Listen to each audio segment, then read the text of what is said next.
This is Tim Bryce with my column titled, The Hassle of Metal Keys.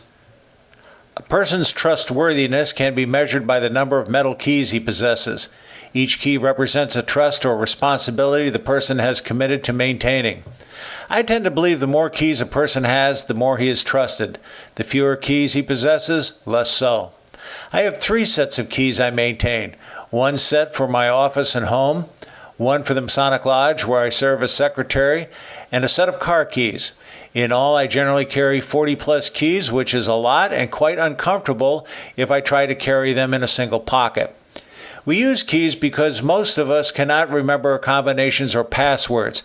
For example, I would be hard-pressed to remember combinations and passwords to replace my 40 plus keys. Keys may be low-tech, but they are effective for safeguarding most of our possessions, such as houses, offices, desks, equipment, supplies, vehicles, boats, garbage cans, weapons, and so on. Some people believe magnetic cards are an effective alternative to keys, but I am hearing too many horror stories of people having their identity stolen through such cards. Keypads are nice too, but again they have the memorization problem to consider. Keys may be a hassle to carry, but they are probably the most cost-effective solution around. Perhaps the biggest problem with keys is we often forget what they are used for. As I mentioned, I have 3 sets. I know all of my car keys, but I probably only know 75% of my office and house keys. I've had them so long I've frankly forgotten what they are all used for. The big keys I can generally figure out, usually for a door of some kind, but it's the little ones where I draw a blank. I'm sure they're for some obscure cabinets or desk I've long forgotten about. I may have even discarded the cabinets or desk and forgotten to throw the keys away in the process. The same is true with my lodge keys, which I inherited some time ago. I know most of them, but there are a few that I simply draw a blank. This disturbs me greatly as I don't like to be so disorganized, but I think all of us are in possession of a key or 2 or more, which we haven't got a clue as to its purpose. When I assumed the secretary's duties, I dutifully cleaned out my predecessor's desk. In the process, I found even more keys which look quite old but seem to be important.